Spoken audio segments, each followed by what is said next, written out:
We're going to get started. So it's my pleasure to introduce a dear friend of mine in many ways, in a lot of incarnations, but the same type of friendship. David Thornton is currently with Clemson University, working on your master's in, excellent, look at that, biosystems engineering. David, when I met you, you were an intern, I think? Maybe just not quite an intern. You were, I think, working at Piedmont maybe, but it was in that transition. I didn't see you with your credits. David's been on the field at Piedmont, was in a co-op as an intern, ended up the design build group that put a fairly large number of plants out in the world, plants on school buses, plants in plants, all of that. He also plays a wicked bass, as you heard last night. Really great stuff to do. Fun disc golf player. Oh, Southeast Labs. We can talk about that a little bit today? No. Not so much. So David, you're helped start a business collecting regionally based yeasts for fermentation. Yeast and bacteria. So for Zittergy. And that's sending those out, selling those to commercial brewers and home brewers and all that. So if you're down in the South Carolina area, you can get some of your yeast. Maybe even here too. So anyway, Dave's going to talk today about Southeast regional crops, energy crops, and without further ado, thank you so much for coming, David Thornton.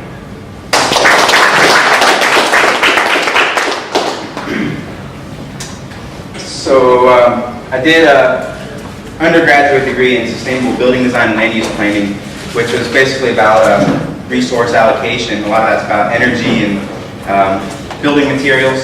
And it led me to, in 2002, build a little biodiesel reactor in the garage, and we made beer on one half of the garage, we made biodiesel on the other half, pretty much a duct tape line down the middle of the garage, so they didn't use the blender on the biodiesel side to grind your grain on the beer making side.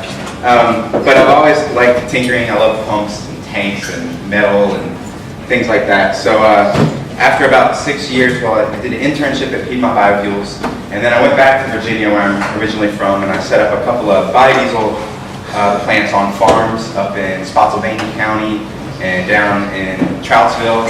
And after doing those 2 plants, I talked with Lyle, and he said, well, we have some plants we need to build. Why don't you come build our plants too? So we finished up the plant here in Pittsburgh, and did some of the design work there on the glycerin processing, the methanol recovery, waterless washing, all of these things.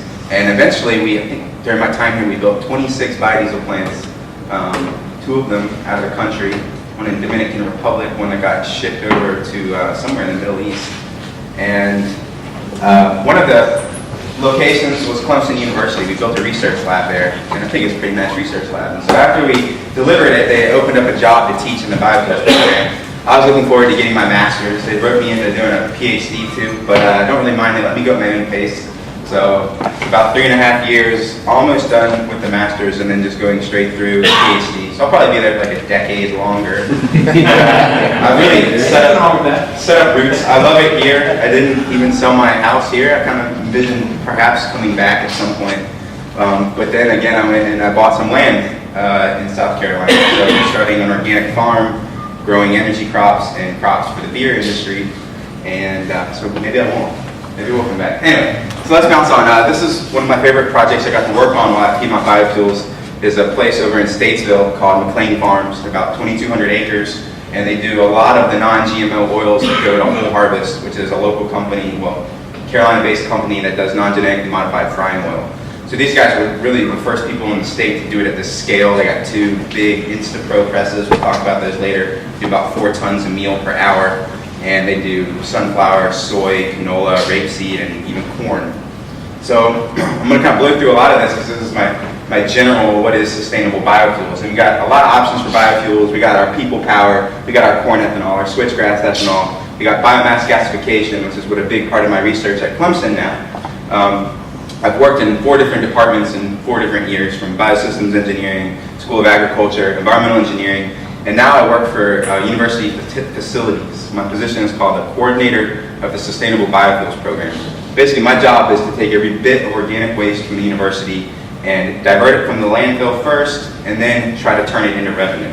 So we work with biosolids, food waste, used cooking oil, and then all the recyclables on campus. It's a really great job, a lot of student involvement, and part of it is teaching. I teach a class on biofuels and a class on co-product development.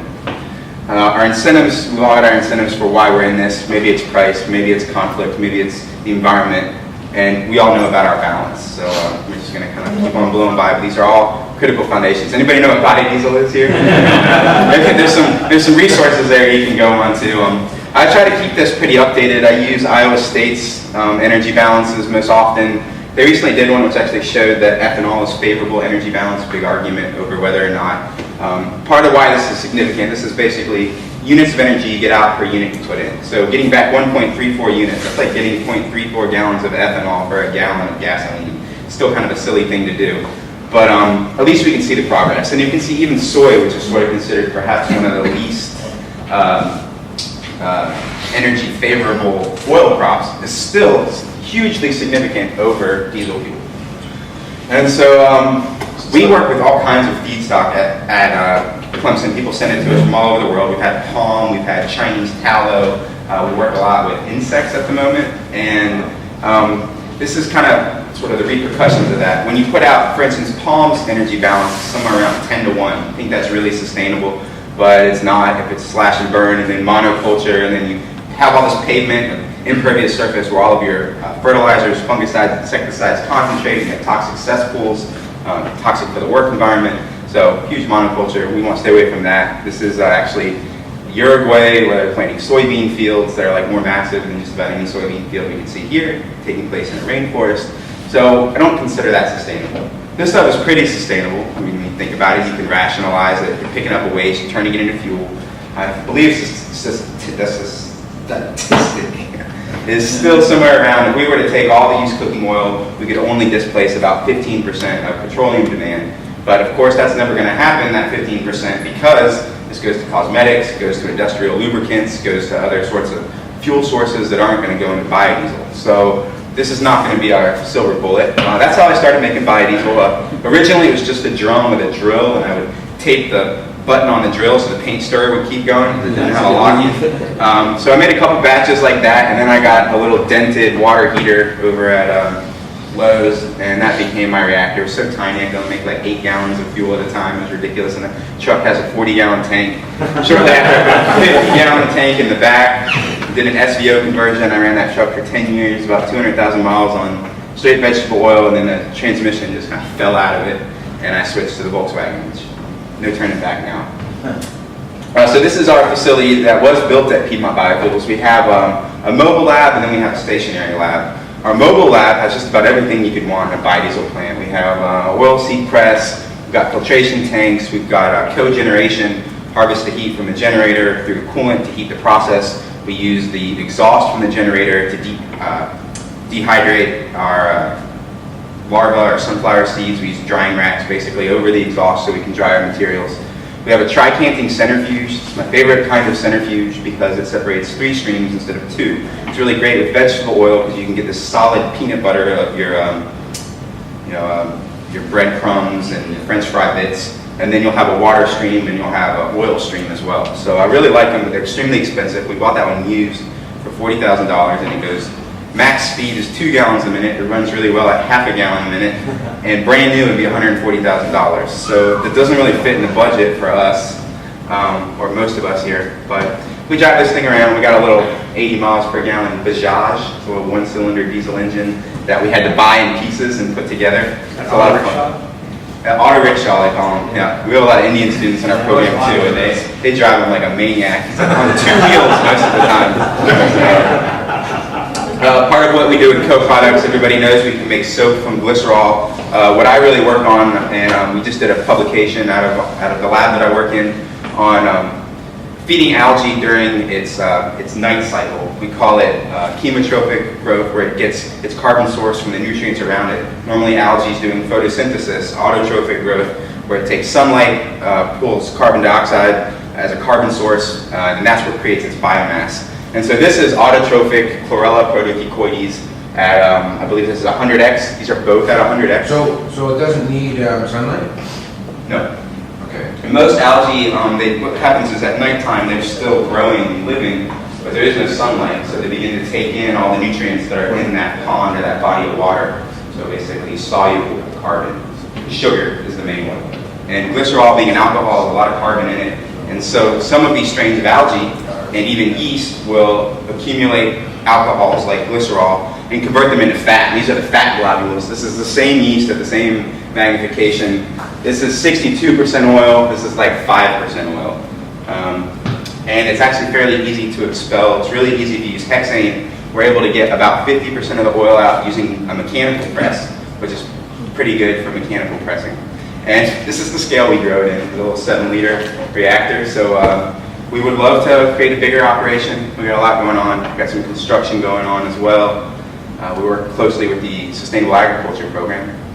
You guys probably know these. You've probably seen these. We use these slides here at the community college. We used to teach the Biofuels 1 and 2 classes. Yeah. We'll kind of just skip over it, but I just want to talk about fats and oils briefly, because one of the products we'll talk about would be considered an oil, sunflower oil, and then the other product would be considered a fat, which is larva oil. And this was Tikel's. This is probably one of the most comprehensive, except that it's extremely outdated. Oil yields per acre is what Tikel did back in the prior to the fuel tank. I mean, palm is now over 1,000 gallons per acre. They have it at 610 here. So I do like it as a reference, so you can see where soybean is kind of low on the list, and then you work up to rapeseed and sunflower and oil palm all the way up to the top. And I'll make this available to you folks as well. We did a video on basically how to set up your oilseed press, clean it, maintain it. And that's pretty much what's essential to getting the oil out. There's 2 methods of extraction. There's the hexane extraction, solvent extraction. Most of us are not going to do that because we're not in the 50 million gallon a year scale. We might be in the 10,000 or maybe 100,000 gallon a year scale, and we're probably going to use mechanical extraction. Here's 3 different scales that are available. We use these in our teaching lab. They're called Catibas. They're about $165. They work pretty good, and how are you going without me? So part of what we're doing this semester is we're making an attachment to attach it to a KitchenAid, so you don't have to hand crank it anymore. It's just making a coupling that fits over the back end here, and we'll see how it goes. We're hoping that the KitchenAid can do enough torque and doesn't damage. We're on like our 3rd press because we've broken quite a few of them. In particular, with these smaller presses, you have to clean your seed very well. A piece of gravel got through in a batch of soybean that we were running, and it scarred up the entire screw, and there's no fixing it if it's deep. So the tabby press is what I've tried just about every press that's out there. Tabby press, other than the fact that you have to buy them directly from Sweden, which is a big pain in the butt, they're really easy to use, and you'll see if you go back and check out that video. Really quick tear down, clean out, switching from one seed to another.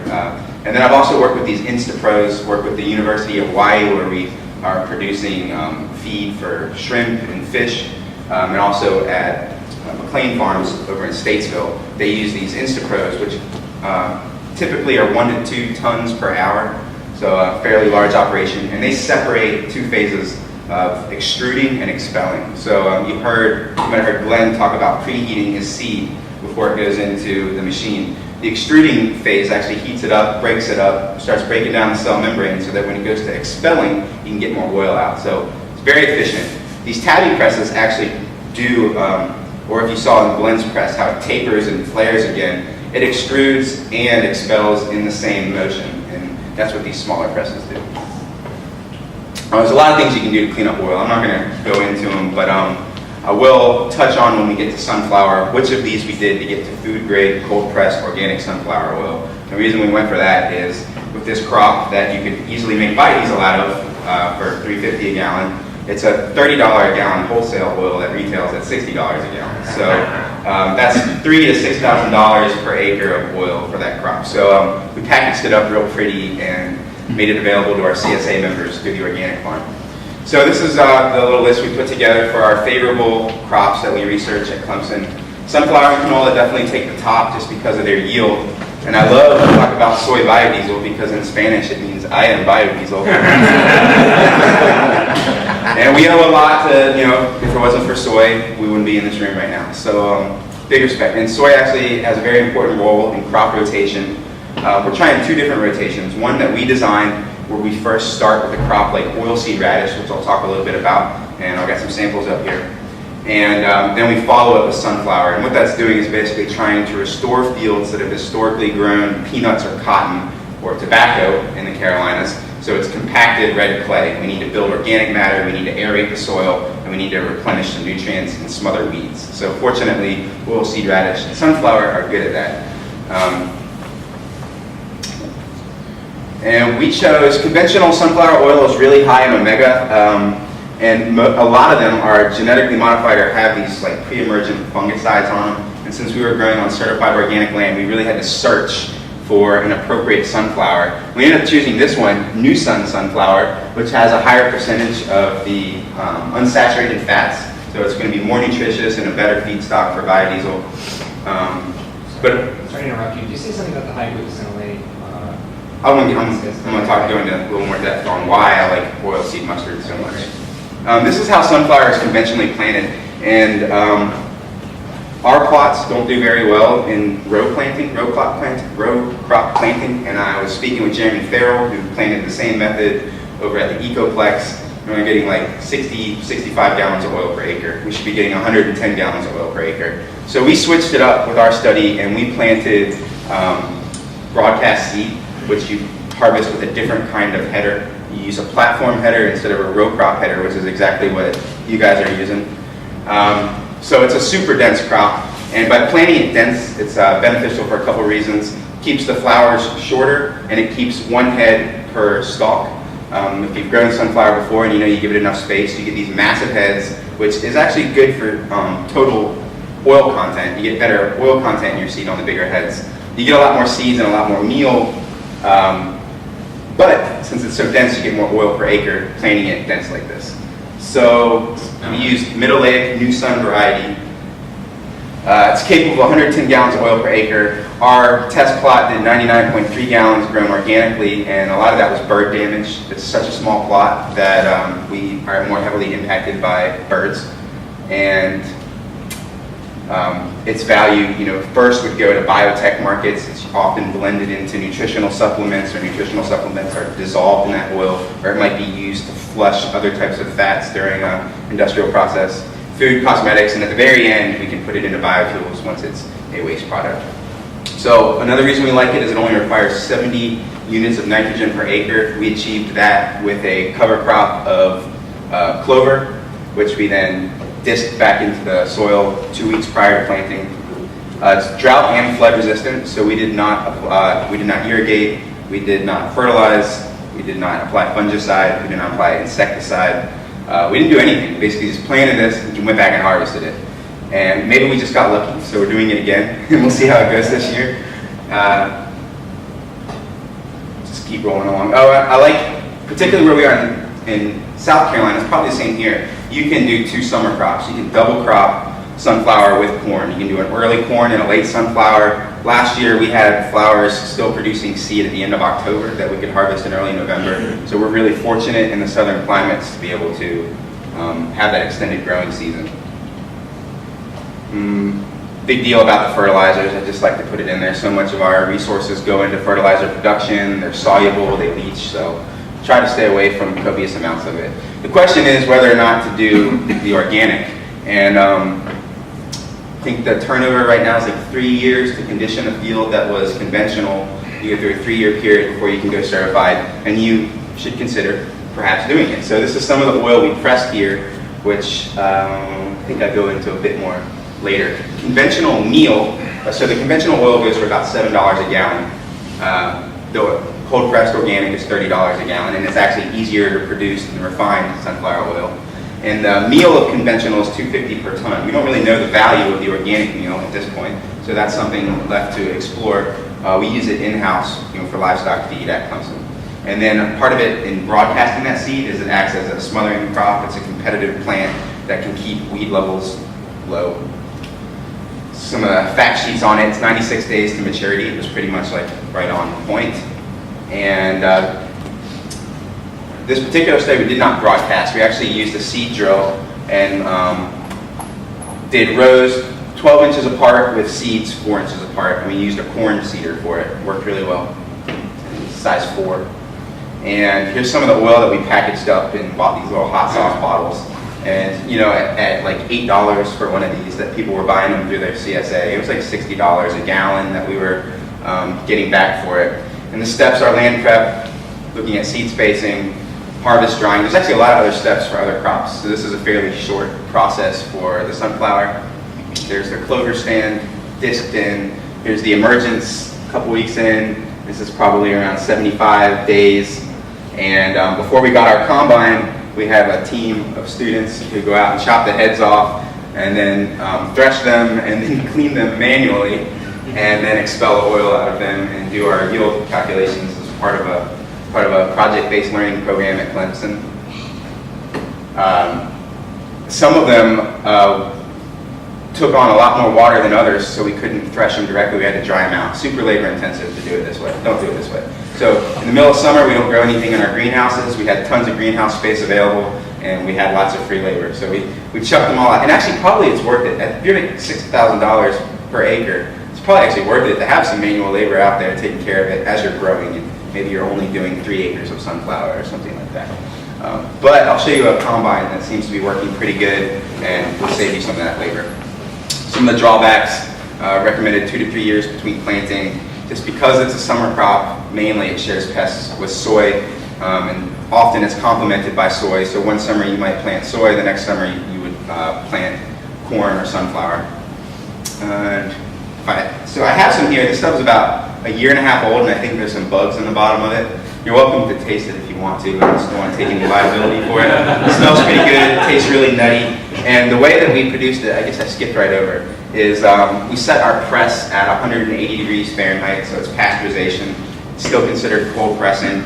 And right out of the press, it went into a little reservoir where we used a pump to pump it through a filter press down to half a micron. So at this point, it's pasteurized, it's microfiltered, and then it goes into a vacuum flash tank to pull off any moisture that's in there. At that point, it's still hot, it's got moisture removed, and we just package it directly from that tank. So it's a fairly easy process to do.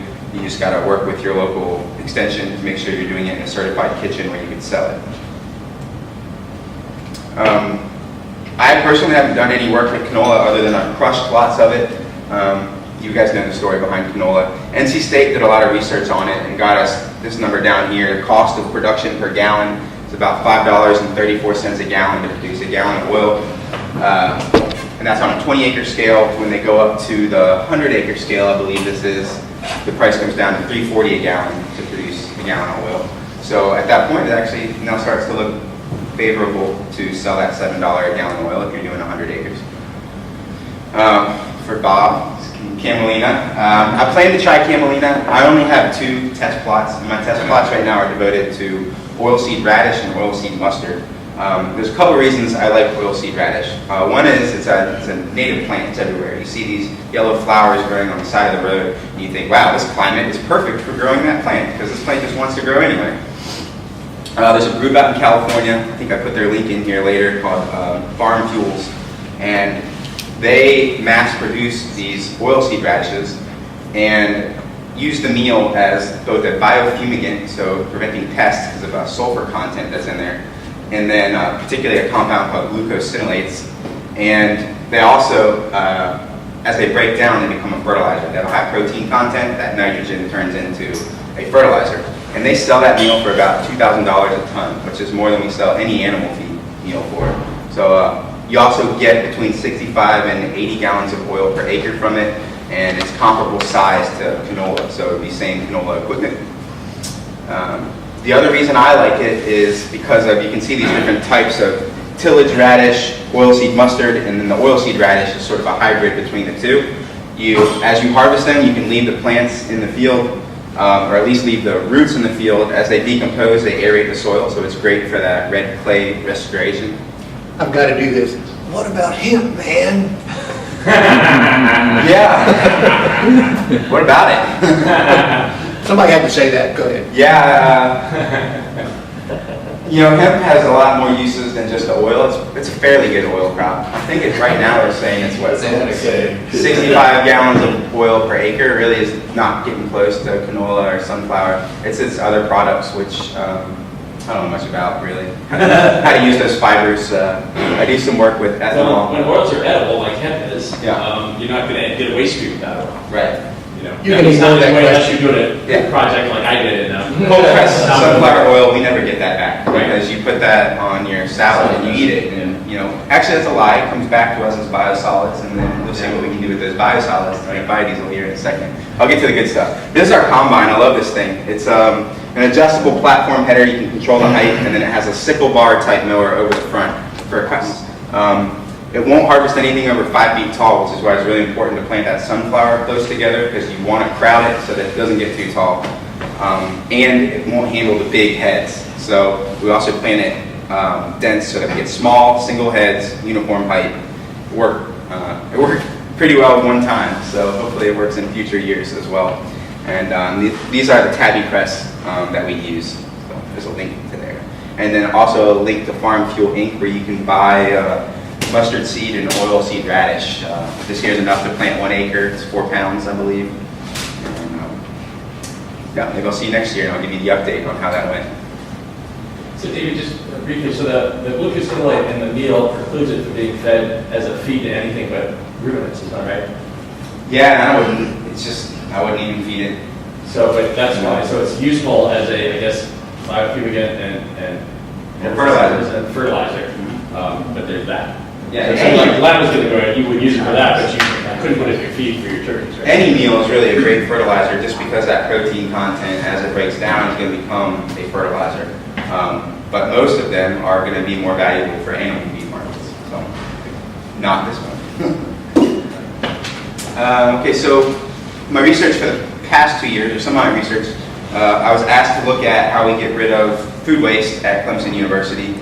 And so I've set up a compost research center where we have large in-vessel composter, we've got static aerated piles, we have windrows, everything you want to know about compost and how to register a compost facility. Way easier in South Carolina than North Carolina.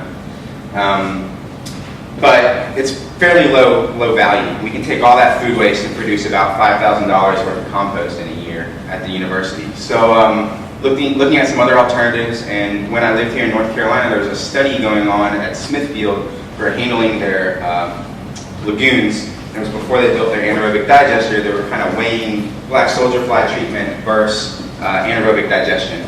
Ultimately, anaerobic digestion won because that's a fully contained system. Obviously, if you have flies around poop, you're going to have other types of rodents wanting to get in there, eat the flies.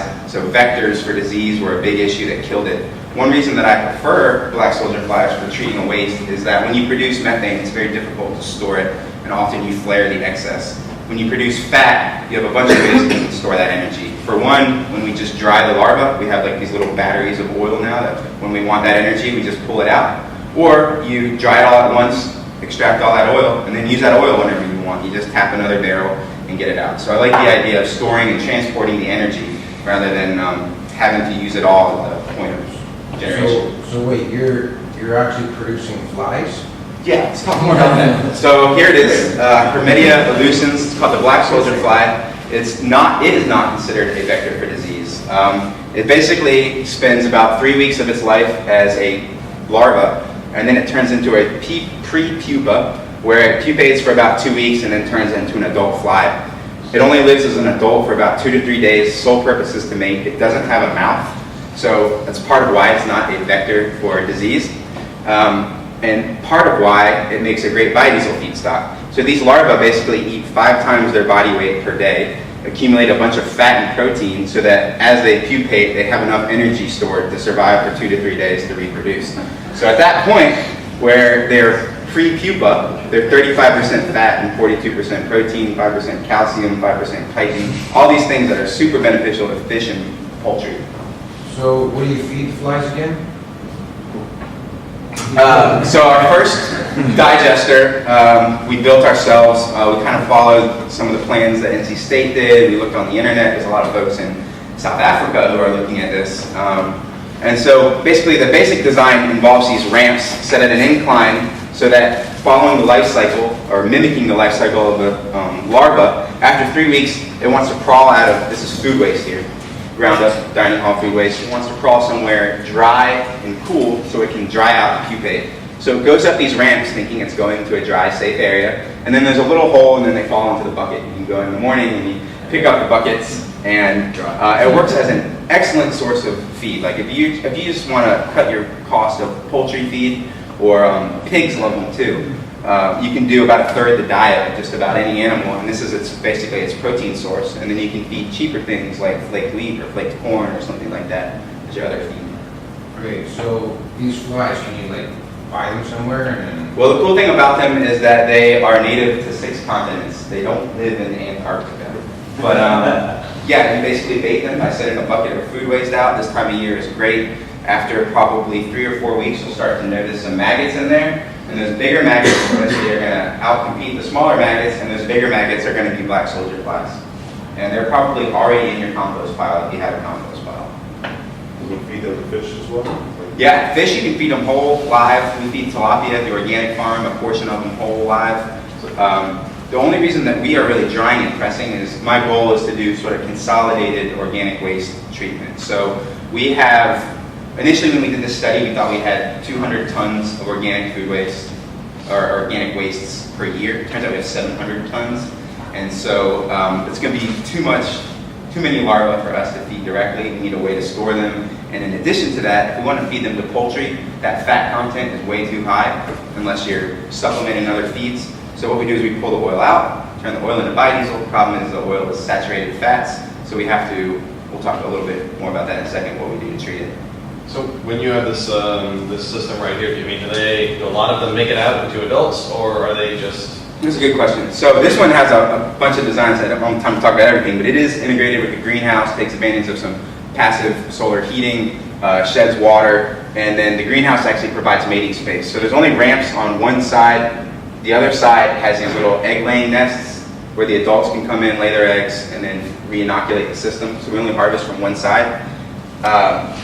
They can also crawl into the back to pupate. So they'll pupate, turn into an adult, fly out, mate up in the top of the greenhouse. They like a lot of sunlight, shiny objects, heat, and humidity. So they go in there, they mate, they come back, lay their eggs, and they keep the whole system seeded. Make sense? And that works year-round, or? Good. You guys are just like leading questions right here. So this is our new system. This system uses compost heat in a radiant slab. So we have these compost heat, these big, huge piles of compost, windrows, that have heat exchangers run through them. It's an idea I got from Eric Henry at TS Designs. So we built ours so that it won't catch on fire. If anybody knows about that story. Yeah, and there's 5 heating zones. We can actually, during the wintertime, extend the greenhouse right over this bin. We have lost, 2 years in a row, we lost our population. Not completely, but it slowed down so much that we couldn't process the food waste using the soldier flies about 4 months out of the year. So we moved some of the operations into our aquaponics greenhouses, which stay about 75 degrees, but there's just not enough space to handle the volume. So we're doing these outdoor heated ones on radiant slabs. Basically, there's 5 zones. We pull the greenhouse cover over it, and we have thermophilic compost piles in zones 1, 3, and 5. And then we feed black soldier flies in the 2 middle ones, and that creates a very warm, insulated environment that it worked on a small scale. We're going to see how it does this winter on the larger scale. There's a lot easier ways to grow black soldier flies than building this janky box that we made here. So I'm going to talk about them too, but we didn't know that 2 years ago. I already talked about why we chose it, really. 5 times their body weight per square meter. They eat 15 kilograms of food waste per day. So do they produce waste? I mean, does this become just a regular compost? Yeah, it's more similar to castings. So similar to earthworms, they basically are accumulating and concentrating whatever you're feeding them. So they're rich in nitrogen, phosphorus, they're effluented. Yeah, so like a vermicompost. So I actually have a compost and out there excrement analysis coming up here in a second. Here's just an overview of the process. Food waste goes in. We've also been using brewery waste. They seem to like that even more. Brewery waste. We actually won a design competition with USDA to start a business of collecting brewery waste to raise black soldier flies.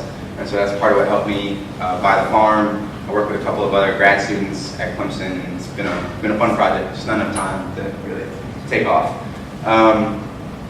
During the winter, we winterize it, paint it black, add insulation. Anyway, this is what the buckets look like for your daily harvest. That unit here probably produces about 1.5 pounds of larvae per day. It's enough to feed maybe 8 chickens. And here's what the meal looks like coming out. I got samples of the meal up here. And obviously the oil is very orange in color. It looks a lot like used cooking oil in comparison to the biodiesel made from our virgin sunflower oil, crystal clear. This is actually a blend of 30% larva oil and 70% sunflower oil. Part of the reason we do that is because, oh man, I'm going to skip ahead here. Does that a mini batch day with glycerin cocktail on top? Yep. So when I run the larvae through themselves, they don't have enough fiber to really form a plug, we call it, inside the oil press. It's kind of like crushing canola. I've crushed it before. It's really hard to get that plug, and you still get oily meal coming out. In our case, we only got 50% of the oily meal out of there. Part of that is because of the chitin, which is like cellulose, which we know is really hard to break apart and get the oil out. So even after pressing the pure pellet, there's still like 15% fat in them. So we thought, how do we get that fat level down? It's still too much fat. Well, we took our other crop, we were growing sunflower, which if you leave the hull on, we were actually trying to de-hull them, make food grade oil. If you leave that hull on, that hull is super high in fiber, and it allows you to actually process at a faster rate using a larger die and get better oil extraction. So what you're getting is like we call it co-extraction, where you blend 1/3 soldier fly, 2/3 sunflower, keep it homogeneous and feed it into the press, and then you get a uniform pellet, which is actually what these are. This is now nutritionally balanced for an egg-laying hen. It's got a little bit of omega-3, a little bit of omega-6. Protein, I think, is somewhere around 15% instead of 42%, which is like super high protein to feed as a single source feed to a chicken. You use that for fish as well, too? The fish actually prefer, if you wanted to just dry the larva like this, we use a we have a solar dehydrator, and then we use the exhaust from the generator to dehydrate as well. But the dehydrated larva will float. The fish like to go up to the surface and eat. These pellets tend to get saturated with water and sink, so we don't know if they eat them or not. But if you're using soldier fly for oil, and you want to use it, can you do that? Can you use a soldier fly for oil and then use the meal? that's exactly what we do. Okay. Yeah, great idea. Do you know if those larvae impact the flavor of fish with the fat content? It's a good question. I don't know, but I would think that looking at what fish eat in the wild, it's probably going to be pretty similar. Their fatty acid profile of these guys is very similar to algae, actually. And what these guys eat in the wild is algae, decaying flesh, and other animals' fecal waste. So they're like the perfect little scavengers of that waste. Makes a wonderful fuel. Which will lead to my question. So it sounds like they're high in glucose, which makes me wonder if it's edible oil. It's absolutely an edible oil. And it also has a high content of lauric acid, which is like a short chain fatty acid, which is being researched for brain health and Similar to like coconut oil, just stearic acid. Mm-hmm.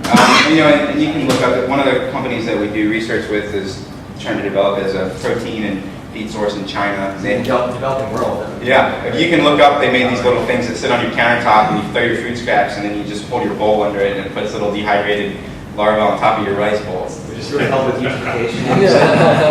I'll actually pass it around. They don't really smell as bad as you think. It's like roasted coffee or a little dark chocolate, maybe like bitter. It tastes just like dog food. If I was going to college intern and task them with, we're going to feed it waste, then we're going to raise flies, then we're going to crush the flies, and then we're going to give you the oil, and it's delicious. Like, I'd like to see that. I mean, in theory, that sounds great, but I think Daryl Mann take a shot of black soldier fly biodiesel. So we can eat these safely then? Those have only been dehydrated, so I wouldn't eat those. Pellets have been pasteurized, but they're 70% sunflower too. So David, did you say that the oil from the black soldier flies had more saturated? Yeah. So you're getting kind of a blend then. 25-30%. We're just going to get some cold flow as It solidifies in the Erlenmeyer at room temperature, so we could not turn it into biodiesel if we did not co-extract it. Yeah. So there's saturated fats in the soldier flies, but is there also polyunsaturated fats as well? A few. No, very similar to algae, like across the board. Yeah. And if we look at where these omega-3s and 6s come from, they're either coming from algae or fish, and then these guys eat algae, and fish eat these guys. So it's like, this is where all our 3s and 6s come from. Here's that compost analysis. I guess you could really call it castings. It's not super high in anything, but it is fairly good. It's better than conventional compost. So our thoughts would be to perhaps be able to skip and we just did this for a sunflower trial. Kind of fell apart, so I'm not going to get any data. But what we did is we spread 10 tons of it instead of doing a cover crop for sunflower, and it should have supplied all the nitrogen we needed. And but we had some technical difficulties with planting and equipment rentals and all that kind of stuff. So next year. We do periodic countings, monitor the system, we run a blog, so you can actually join that blog or follow the group on Facebook. It's called Carolina Black Soldier Flies, and it's basically like, we've all probably been on the Biodiesel forums before, pretty much a forum for geeking out on black soldier flies, sharing designs, working through problems. Particularly, there's a lot of threats. There's colony collapse that can occur from cold weather, flooding, anaerobic conditions, so if you overfeed them, moisture builds up, microbes consume all the oxygen, and these guys suffocate. You know that happens because it smells like it's fermenting, or you see bubbles coming up. So aeration is really important. There's our radiant slab. Predators have become a new issue. Now that we're growing more of them, we have 4 of these units now. Birds dive bomb the buckets. You know, they'll come from like across the way, knock the bucket over, or I'll come in the morning and roll up the little door to it, and there'll be like a little finch in there, just like too fat to fly out. That's right. And so we got the idea for Radiant too. We bought one of these sort of like pad heaters, and we heated our unit that keep it going over winter. So we decided that Radiant is great, but we didn't want to use electricity, so we went with scavenging heat from the compost pile and running it through there. Suppose you were to do this on your own. Is it a big problem to lose your colony? Because I mean, like you said, this is a species that is very prevalent. I mean, would you run into any problems, growing a new colony when the weather warmed up, and particularly like if you're pressing it and pulling the oil out of it, which is, like you said, is a highly saturated oil. You can have problems with the oil anyway in the cold weather months. Is it? I mean, you can start and stop, but I would keep a culture alive. And the links that I put in there, which I'll go back to in a second, I think it's like an 8-hour time lapse of 4,500 soldier flies. They're really cool and systematic the way they work. If I dump food in the middle of the pile, I come back a couple hours later, they spread it out and they kind of get inside and rip it open from the inside out. I was talking with an entomologist at Clemson, and he said their mechanism is they enter through like your nostrils or your anus of a dead animal, and they eat it from the inside and then they rip it open because they want to expose oxygen so that they don't suffocate. A lot of them will die once they enter the body. I joke around with my students that like, this is what I want. This is where I'm going. I want you to put me through a meat grinder, feed me to these soldier flies, and then make biodiesel out of me and feed some chickens.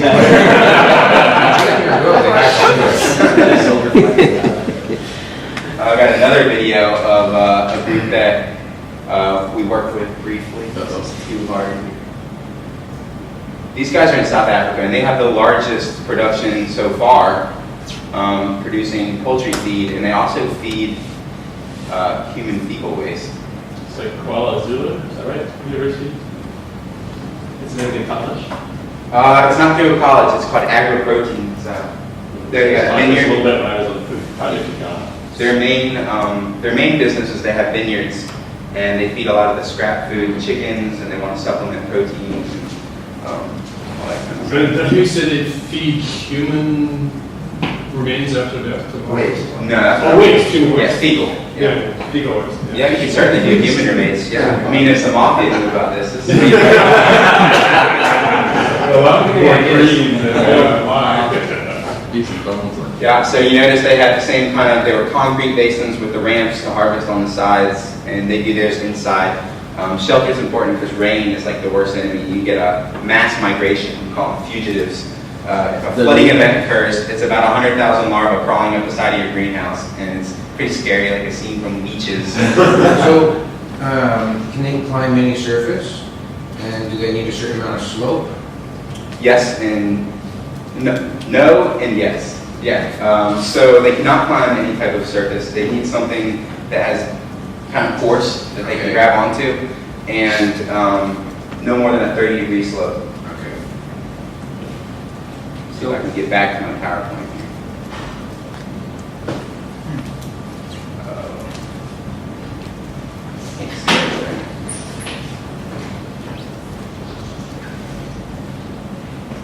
Does that say from current slide? Yeah. Yeah.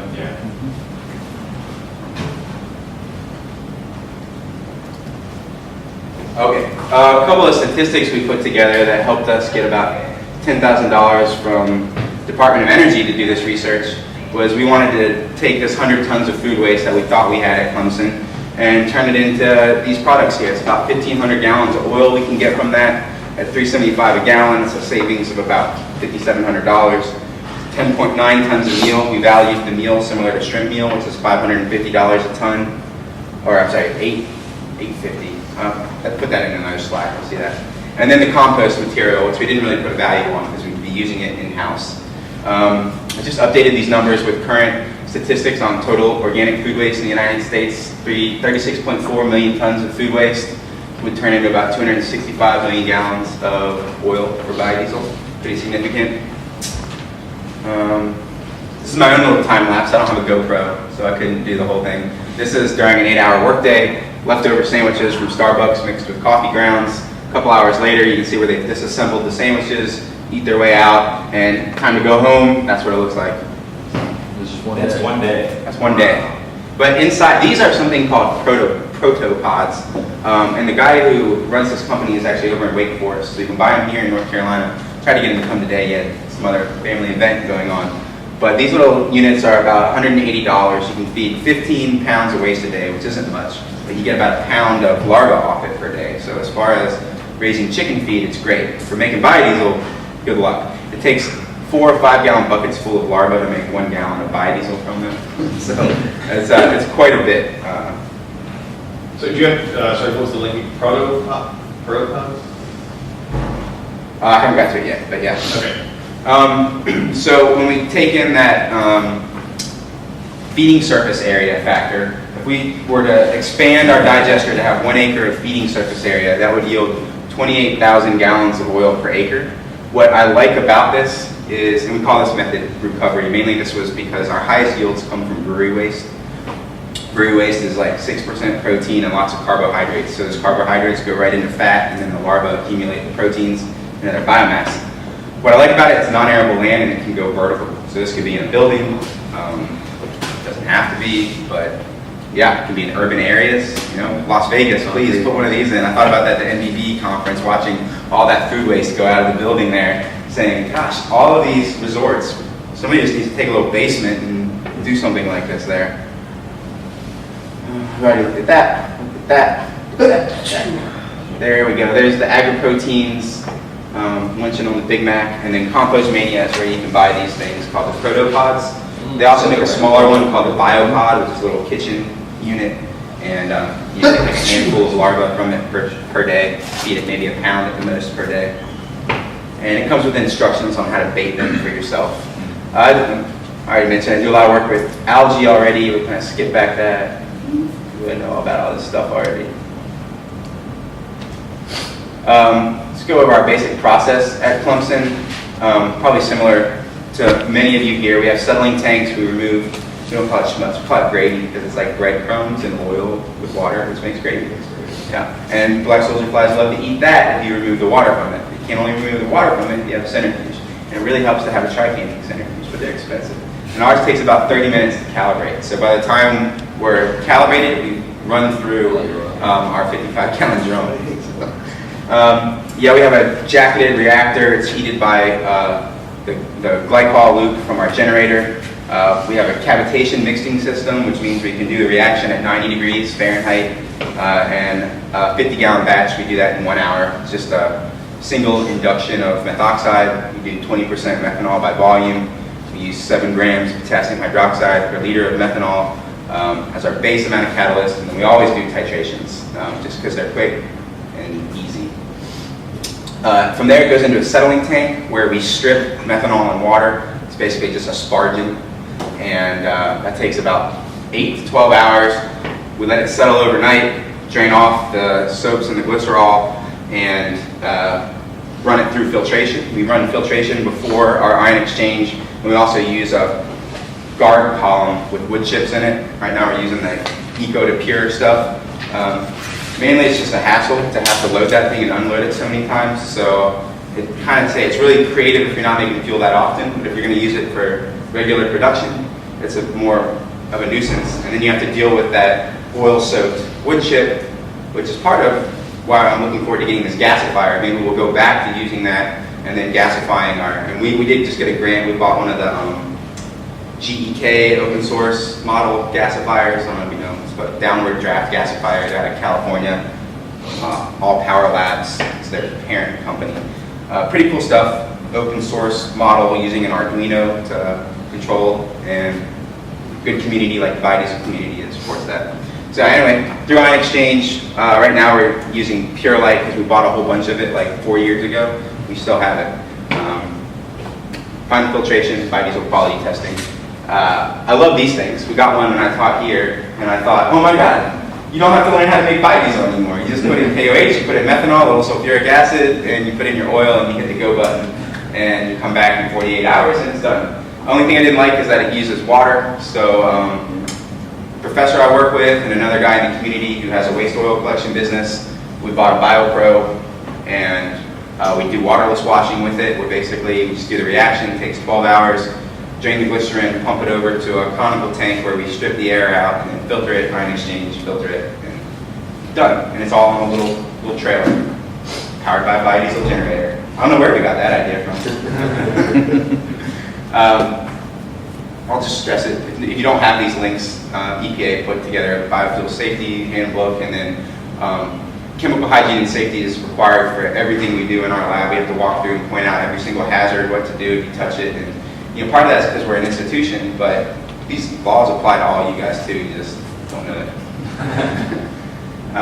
This is what I work in biosystems engineering. In particular, our track is called integrated biorefining. That means every waste gets turned into something. Waste is like a dead term that we don't use anymore. It's replaced with the term co-product, and the slogan is "Waste is a resource misused." So you can find just about any waste available that's bio-based and turn it into something good. And the technology is so tangible now. It's really easy stuff. That's it. You can follow us through Clemson Biofuels or on Facebook.